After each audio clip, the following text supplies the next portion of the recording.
Good evening and welcome to Diversionary Theatre's Open Flames storytelling event. Before we begin, we would like to acknowledge that Diversionary Theatre resides on the land of the BIQTPOC, also known as the Kumeyaay Nation. We pay respect to the many elders and to the tribe of this land, both past, present, and future. And now, it is my pleasure to introduce our amazing host for tonight's Open Flame by BIQTPOC Stories. You may have seen him last week as our special guest star on our intersectionality and racial justice panel.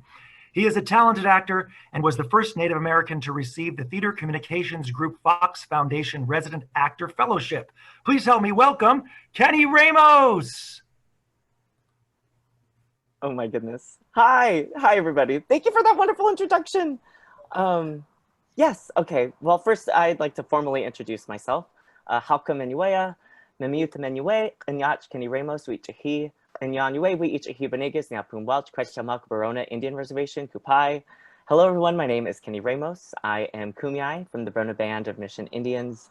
My pronouns are he, him, they, theirs, and I'm a theater artist based here in wonderful Kumeyaay territory, San Diego, California. And I'm very excited to be here today hosting Diversionary Theatre's Open Flame Story Circle with you all today. So just a little bit of, I don't know, I guess regular housekeeping. The chat is open, so if there's any technical things going on, feel free to write them in there. Also, feel free to write in the chat any lovely, wonderful, encouraging words for our storytellers. We have 3 wonderful storytellers here with us tonight to share some stories around the theme of BIQTPOC, which stands for Black, Indigenous, Transgender, Queer, People of Color. Oh, I got it backwards. I'm sorry. BIQTPOC. Black, Indigenous, Queer, Transgender, People of Color. There we go. And yeah, thank you for bearing with me. I don't host very often, but I'm very excited to do it. And I'm just very happy to be here with you all virtually this evening. And let's see. I'm trying to think if there's anything else that I have to go over. I don't think so. But since it is Open Flame, I thought that we can start the night by lighting a flame, but a safe flame that hopefully won't start any fires. Well, it won't start any fires because I have it contained here in my bedroom, which is where I'm zooming in from. Woo! But there, oh, I just lit it. So the flame is lit for our stories this evening. And I'm just gonna put it right here. And gosh, I think that's about it. Gosh, it went by much quicker than I anticipated. Okay, so our first storyteller that we have with us tonight is Jamie Estepa. Jamie is a poet and a playwright. His art explores the intersection of queerness, masculinity, processing survivorhood and trauma, and figuring out what it means to be descended from a lineage of laborers, to be a product of colonization as a second-generation Filipinx American. Jamie's piece is called Sinigang, and it is about navigating masculinity and being the child of immigrants as a queer youth. So everybody, let's put it together for Jamie and give him a round of virtual applause, and I'll just hand it over to Jamie.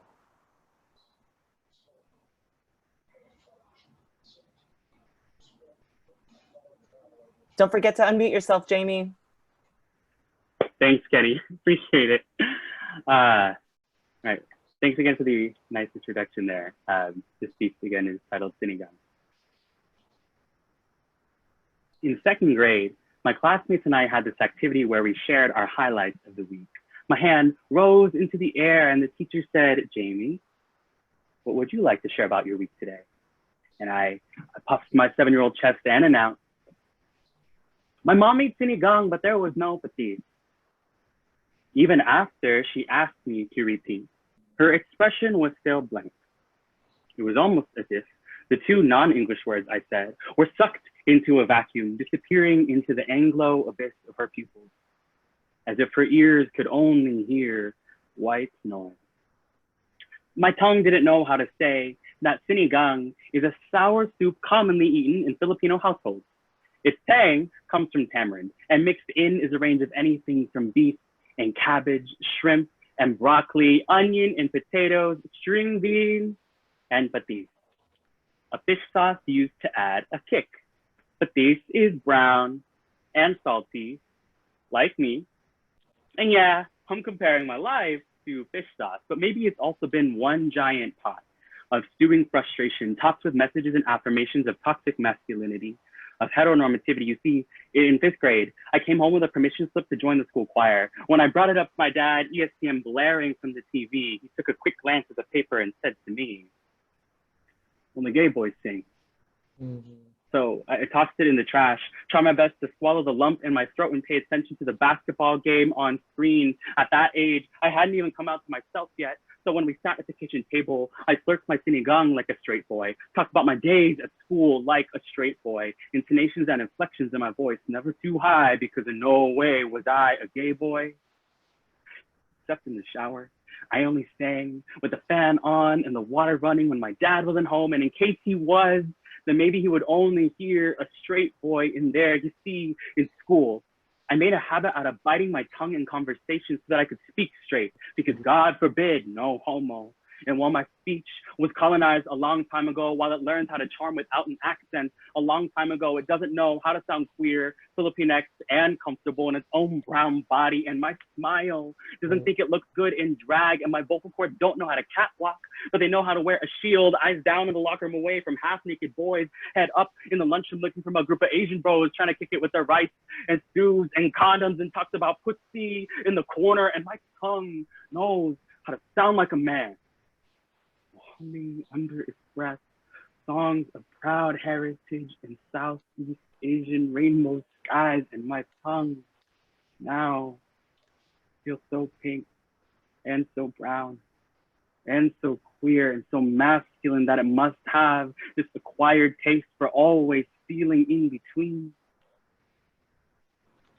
I'm still learning how to bring all of myself to the table. But I do know how to sit down and slurp the sinigang in silence.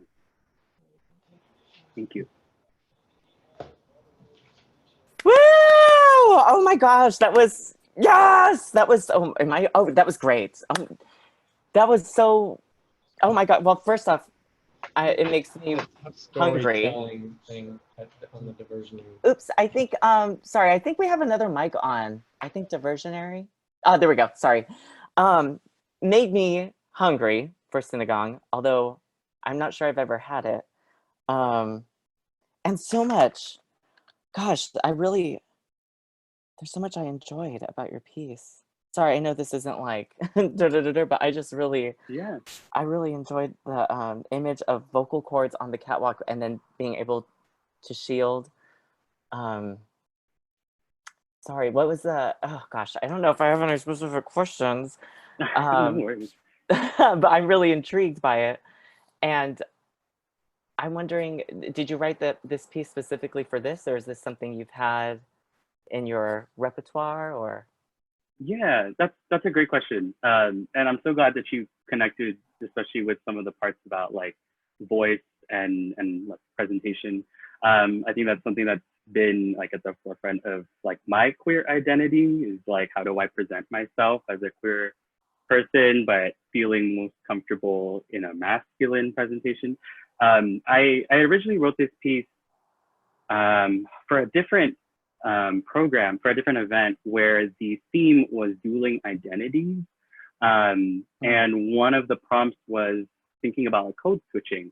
And so something I wanted to play around with, you know, for folks who don't know what code switching is something that a lot of folks do who maybe know like different languages or different dialects or ways of speaking, where they switch the way they speak depending on you know, the different groups that they're with. And so I was thinking a lot about like, how do I, you know, I grew up in a multilingual household, but primarily speak English, but how else do I code switch? And I thought a lot about like, it's a very queer experience in my opinion to like have to code switch between those moments where there's like a sense of safety or comfort, where it feels more comfortable to present or talk very masculine versus feminine, and like the whole in between. And so as somebody coming from that perspective of like, oh yeah, I've heard like all these languages around my whole life, and also the whole part about like,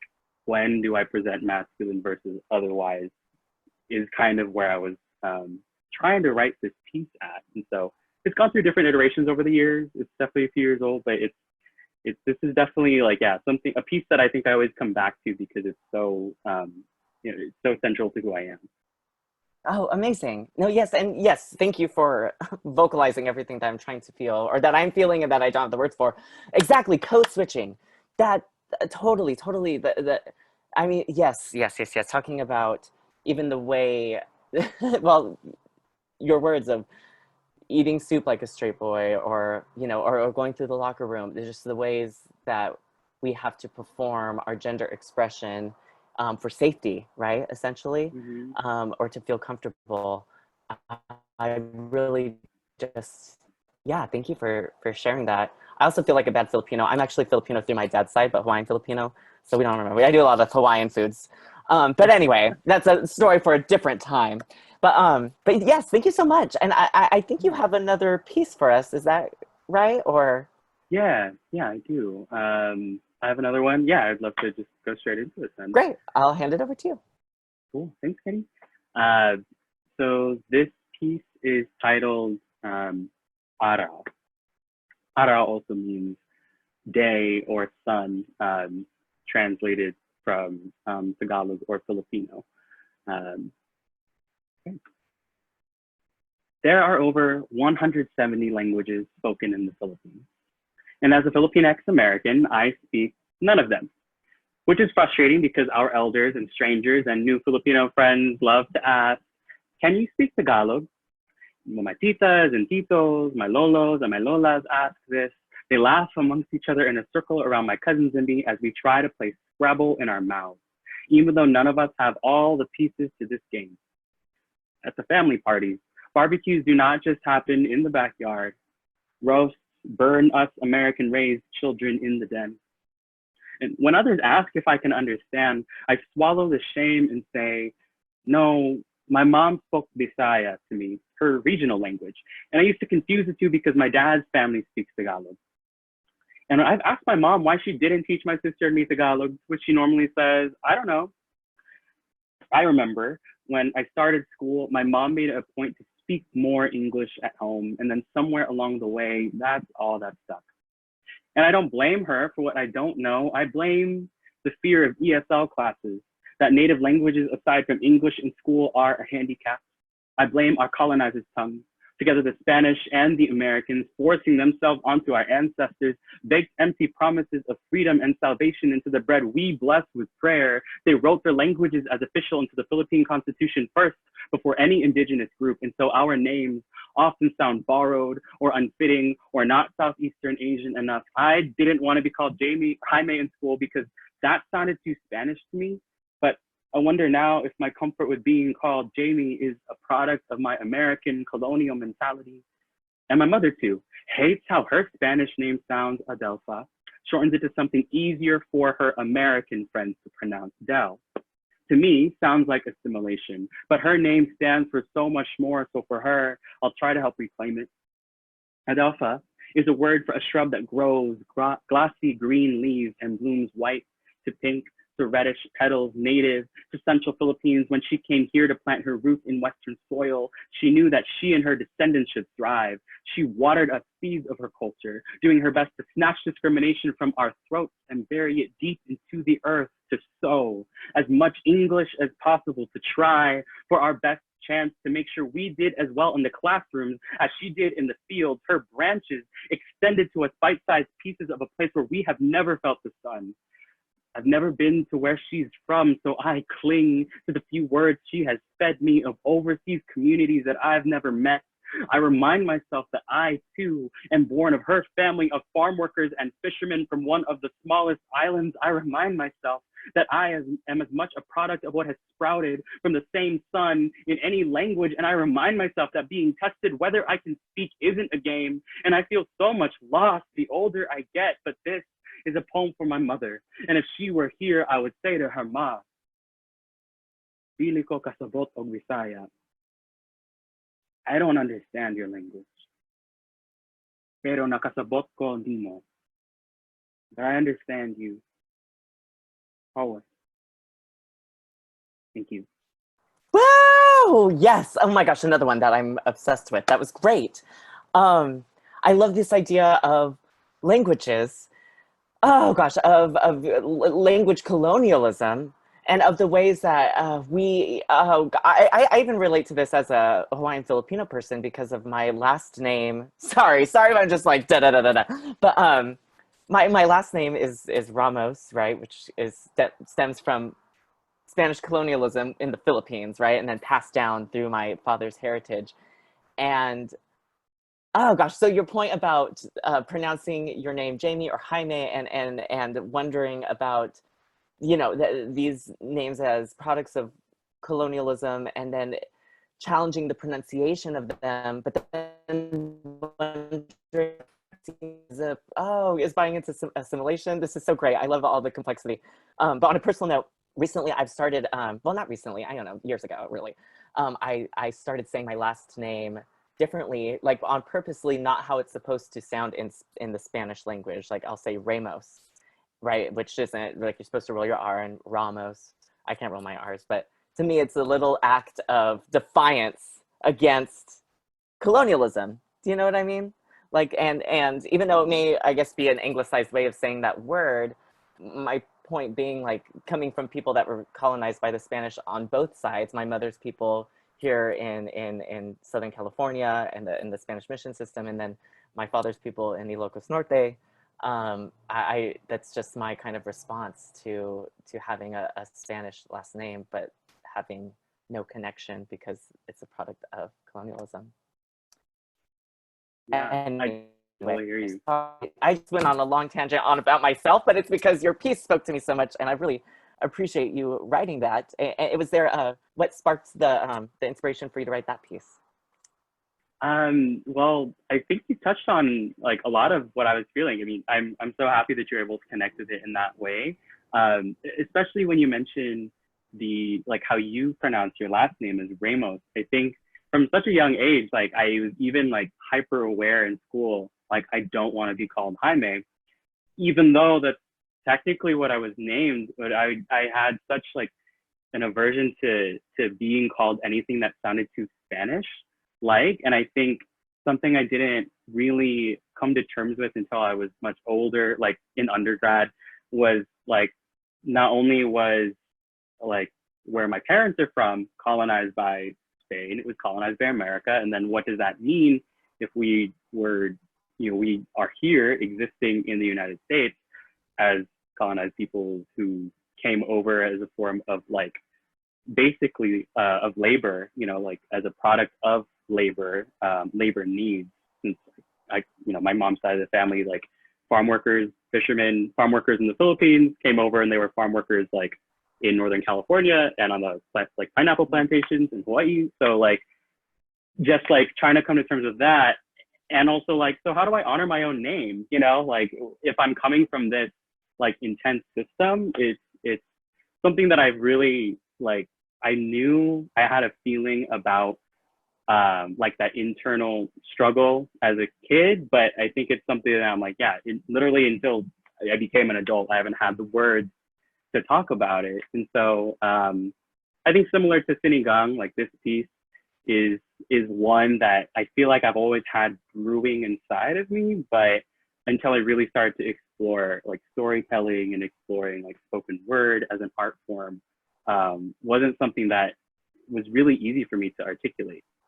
So it's only really come out of me, like I think this piece, I wrote it for another event like last spring, like 2019. So also gone through like different iterations of like workshopping with other artist friends and just trying to make it better and easier to understand. And again, I'm so happy that you connected with some parts that, like for me, it always felt so like isolating. And so to know that there's other folks out there too, like kind of experiencing that again, like that struggle is definitely very comforting.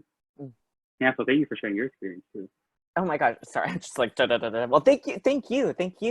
I just want to talk to you more because I feel like there's other connections too. The idea of, I mean, farm workers, my great-grandparents from Ilocos Norte, they were also plantation workers in Hawaii. And then there's actually a lot of historical intermixing with Filipino people in the Central Valley all the way up into the Pacific Northwest with American Indians. And there's a lot of reasons why that was. So I'm hoping we can connect sometime after. I just want to talk to you more. And thank you for being so eloquent and speaking about the themes of your piece in a very clear and wonderful way that I feel just totally like, I'm grasping for words right now. It's been a long day.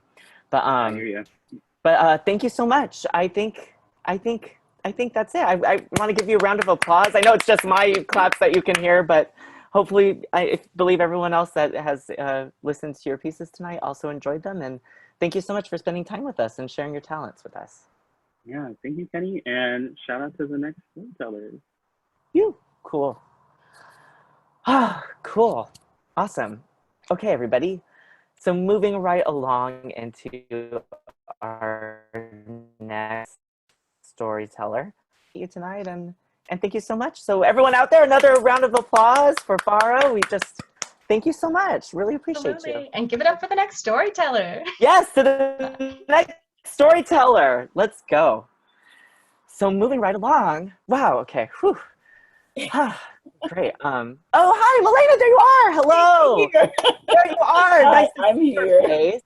I'll just give I have my candle, so I'm ready for the fireside chat. Oh my gosh, perfect. We are here together with our lit flames. Together, yes. Lovely. So great. So everybody, this is Milena Phillips, actor, mother, and advocate, here to tell our next story.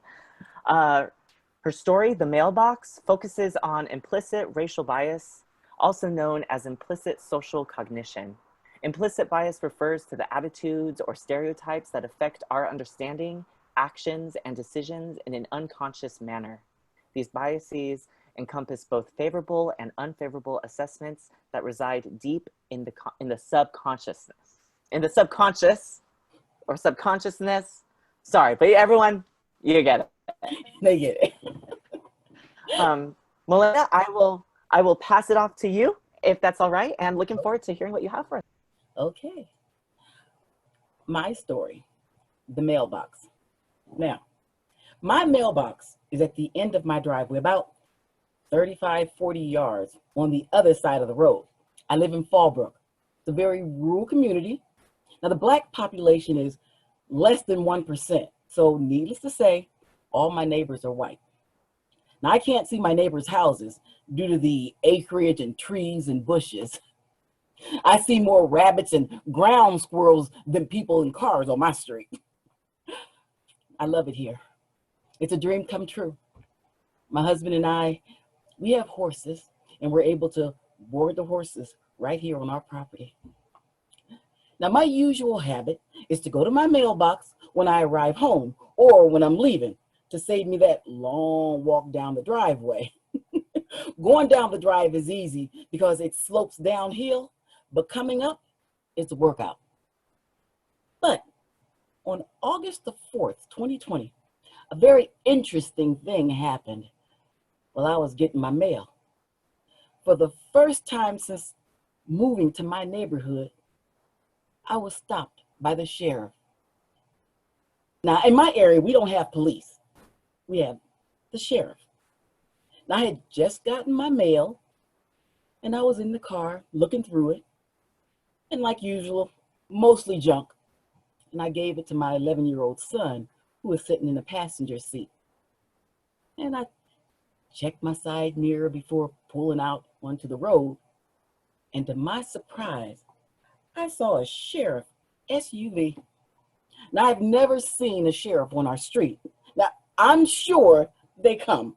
I just have never seen one in the 15 years I've lived here. He stopped and allowed me to pull out onto the street, and I did.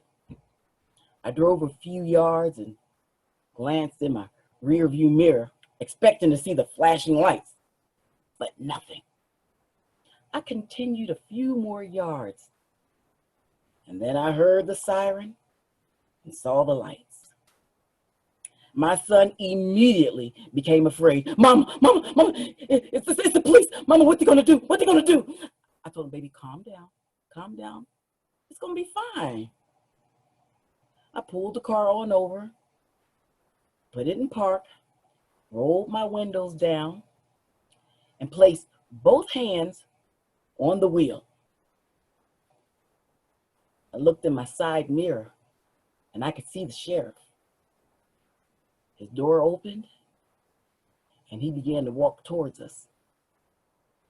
I noticed he wasn't wearing a mask and I wanted to put mine on, but I dared not move. When he approached me, he said, "There's been people robbing mail in the area." And I immediately told him, "That's my mailbox. I live there." And then he noticed my son and he smiled and said, "Hello, would you like a sticker?" My son looked at him. He didn't say a word. He just stared.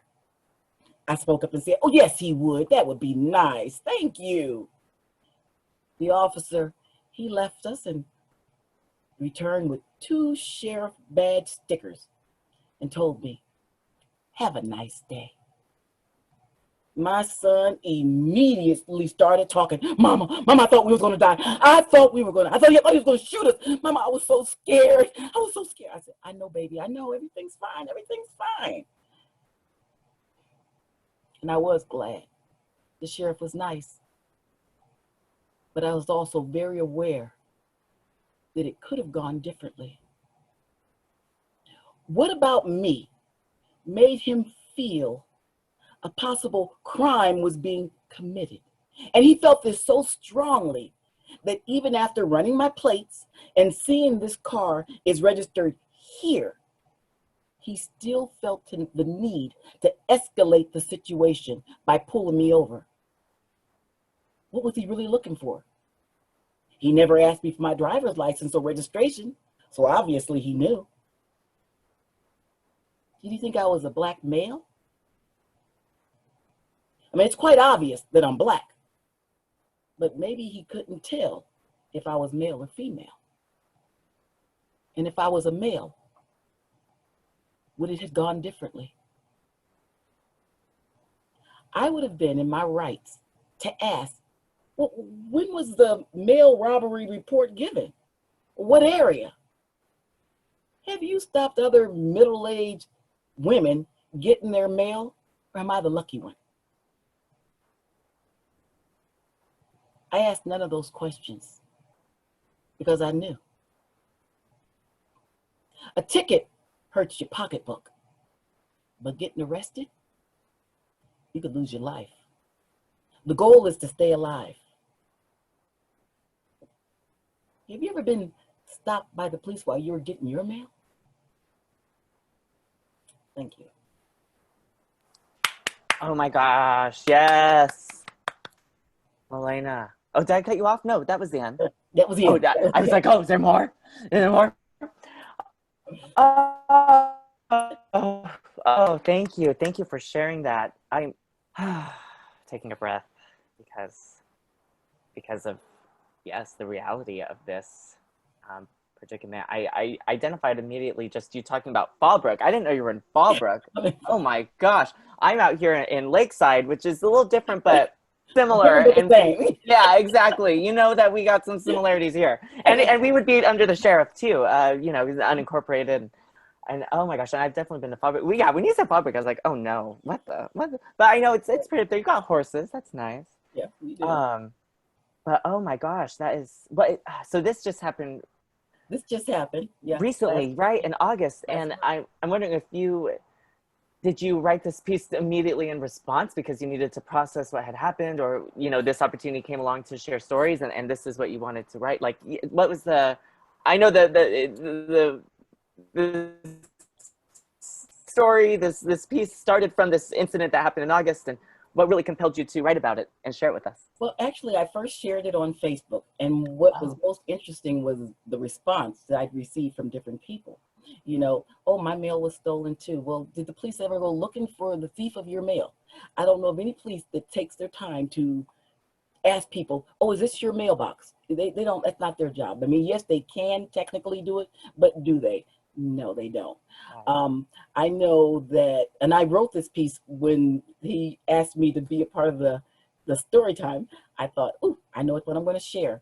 And also because of the response of my husband, he was really upset. He was not happy when he found out what had happened, because he felt that it was discriminatory, and of course implicit bias, because I was telling him, I said, well, you know, I don't think the cop really wanted to. I think that he was thinking about it and then decided to. And I said, but that's what implicit bias is. It's so deep inside you that you see a Black person and you assume there must be a crime being committed. I don't believe he would have stopped any white middle-aged woman or a white person getting their mail and let them know, well, there's been mail been stolen. I don't believe he'd have wasted his time doing that. I think he'd assume they're allowed, they're in the right place. And even though we've lived here for a long time, you know, like I said, 15 years, I feel that it was really implicit bias. He saw a Black person, he felt there must be a crime being committed, or there's possibly a crime. And what I meant about, talked about it escalating, because it could have gone differently. If I know my husband would have questioned him, which would have made him upset, you know, because they don't like to be questioned, even though you have a right to ask them why, you know. And the police is actually in control of escalations, in the sense that they could take a tone that will cause you to get upset. And then if you get upset, no matter what, they win, because when it comes to the law, the police can do no wrong. If I had been shot there, the police would have done it. It would be justified, because he has to just be afraid for any reason. And the fact that he would go as far as pulling me over while getting the mail, you know, any little thing, any movement that I could have made could have frightened him. You know, and things, which is one of the things that we talk about so often, is that, you know, there's no way that a broken tail light should ever end in someone getting killed. There's no way that, you know, these simple little stops, running a light, driving too fast, you know, falling asleep in your car, should escalate ever to where someone is now killed. And so in a lot of it, to me, it's implicit bias. And of course, we know about the explicit bias, where that's obvious. People know. You know, some people are just racist, and that's period. And they're okay with it. They understand it. But it's these type of people that don't even realize it, because it's so deep. They see brown skin and they feel there's a crime. Yes. You know, you don't belong here. And if you are here, then you must have done something wrong. And so that's what made me share this story. And then my son, the fear that he went through. I think it's another thing that they don't think about. Police officers don't think about the effect of this on children. You know, unfortunately, my son is a foster child, and he did lose his mother. You know, police pulled up and mom was doing stuff, and he was separated and stuff from his mother. And he remembered the police taking him and all that stuff. He was 4 years old, and he could still tell you exactly what happened. He remembers his mom crying, all this stuff. So it brought back so many fears for him. And that's what was frustrating for me, was that over mail, really, you would, without even thinking, the trauma this could have on a child. And it broke my heart. And he, of course, my son immediately told his dad, the police and mom and I was so scared, Dad, you know. And again, Dad wanted to call the police. My husband wanted to call the police station and ask them what's going on. You know, why is this happening? But, you know, I said, baby, let's just leave it alone. You know, but these type of things do happen. The other story I was debating about writing was when I went to a yard sale in the neighborhood. Same thing. Police pulled up and asked me, what was I doing here? I'm like, there's a yard sale. You know, why are your eyes looking so funny? Why your eyes? Says, I don't know why my eyes are looking funny, you know. Oh my gosh. And yeah, I know why. It was the fact that I was Black. You know, so there's things like this that happens all the time that, again, fortunately, it did not escalate any more than than pulling us over. But again, that's why we talk about being over policed and stuff. If they stop doing that stuff, you know, then we'd have less of these killings going on. Yes. Oh my gosh, yes to everything that you've just shared. And it's deeply embedded, like anti-Blackness and racism can be so deeply embedded that these implicit biases are affecting right here in our community, right here in our backyard, and people don't really realize it, right? And so I'm so happy that you shared, just, you know, being here in San Diego, being in Fallbrook, and just the prevalence of how this is really just a pandemic in terms of how deeply racist so many of the structures of this country are, and how that manifests within the police and within different parts of our society. this made me think of a story of a personal story. I once was in Balboa Park with a friend from college who was Black, and we were both, you know, in Balboa Park. It's, you know, I'd been to Balboa Park, and we were both, you know, we were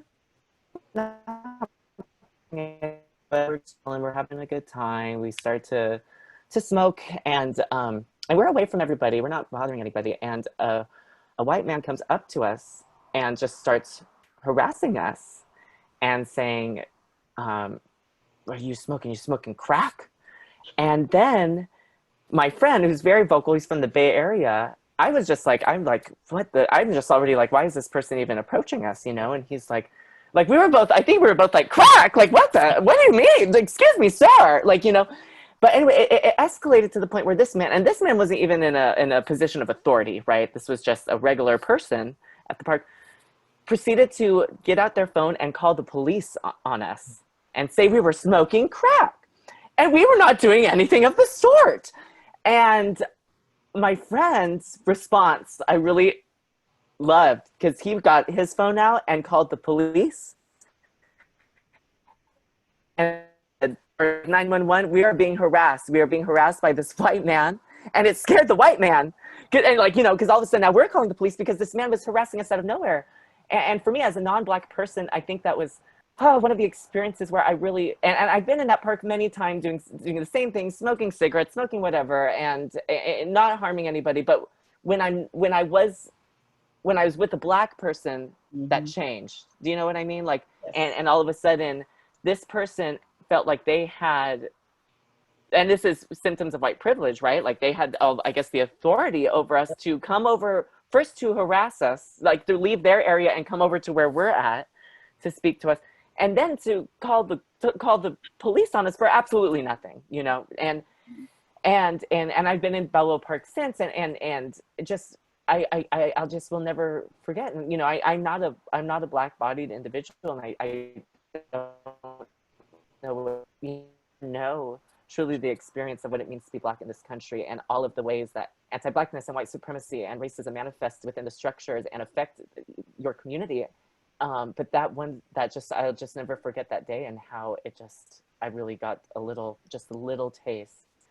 And anyway, I don't think enough people really get to hear just accounts like yours, just every day going to the mail, home in your own front yard, and that this implicit bias affects you. It really affects all of us, because until these things are really addressed, you know, how can our society really be equitable and move forward? And when we're talking about these brutal killings of Black people across the nation, and the lack of justice for it, like, you know, it's just there's so much work to do. There is. And really create a more just and equitable society. And I'm so happy that situation didn't escalate, and that you, and tying back to even earlier code switching, right? Like you had to code switch, right? To interact with this officer in a position of authority in order to make sure that this situation. He felt safe. I had to make sure that he felt safe. Now he's the one with the gun, but I had to make sure that he felt safe so that he wouldn't hurt me. Yes. And that's sad. I had to do everything, you know, and smile and let him know I'm good, I'm safe, I'm there's nothing wrong. But what bothers me in thinking about that is that I know when my son gets older, if he sees the police and he runs, they're going to assume he's doing something, and they may shoot, because this fear is something that he had. Like I said, he's a foster, you know, I got him as a foster child when he was 4. It's been there. This added to the fear. Okay, good, nothing happened, don't get me wrong, but still. And to me, these interactions need to stop unless it's absolutely necessary, unless you think a crime is being committed. I mean, really, once you ran my plate, you could run my plate, which is fine. You never asked for my driver's license. Once you ran my plate, you see this car belongs in this neighborhood, it's right here. Then there's no reason to stop me. Right, absolutely. You know, that's the thing. So, yeah. Oh my gosh, yes to everything. Yes, I just see his comment. It is infuriating. Yes, it is. Indeed. Everyone get angry. yes to everything you've said. And yes, again, just so thankful that you know, and just, people realize, you know, the frustration, the inequity of these situations, like Black people and people of color being stopped by the police. There is, I know I have a level of fear, and I know what that son and when we continue to have these killings without justice, like, of course, like, why would we not be scared when a police person is pulling us over, when a police person, who am I, a police officer, pulling us over without, and the responsibility of then having to keep cool, maintain that fear in order to make them feel safe, just so that we can leave this situation safely. It really is just a real experience. And I just thank you for sharing that with us and sharing that truth with us. And gosh, I don't know that I have anything else to say other than thank you, and that I'm happy that you all are okay. We are. Thank you. Was there anything else? I didn't remember if you had a second story or anything, or. No, I did not write my second story though. No worries. You didn't have to. You didn't. No worries. Because I'd have told you a good one. Next time. Well, I hope maybe we'll have another one of these, and I want to hear your second one for sure. Yes. Well, great. Well, thank you, Milena. Just a round of applause. Hopefully feeling love from everyone in the chat. I just thank you for sharing that story with us and sharing your time with us. Really appreciate you being here tonight. Oh, great to meet you. I just love all these storytellers. They're all my new friends from this evening in COVID. Well, yes, that brings us to the end. I don't, and I'm like, no, what do I do? Well, I think, first off, just another round of applause and so much love for all three of our storytellers tonight, Jamie Estepa, Faradinga, and Milena Phillips.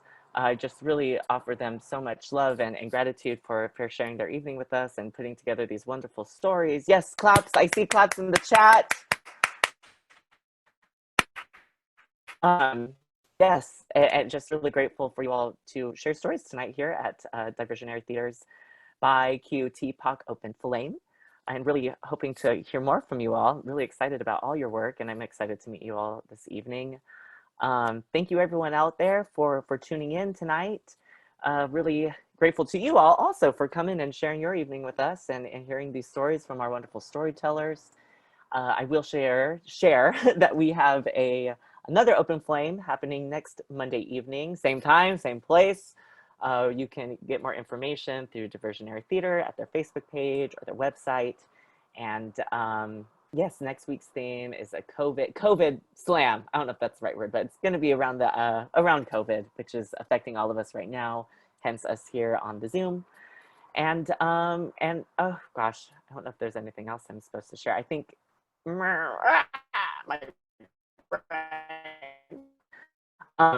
thank you for putting up with me. Thank you for putting up with me this evening, and just my I don't know, sporadic self.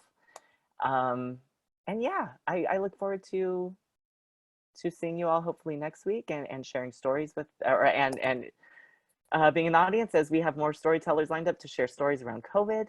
And thank you. I just saw that comment. Thank you so much. Thanks, Dan. But great. I mean, I'm leaving a little open. I don't know if I'm missing anything with Diversionary peeps, Mr. Skylar, Mr. Matt. I think we're good to go. You're all good, they said. So yes, so with that, I'm gonna blow out our little flame. Thank you for being with us this evening, everybody. And with that, the flame is out and our stories are over. Thank you so much. Till next time, see you next week.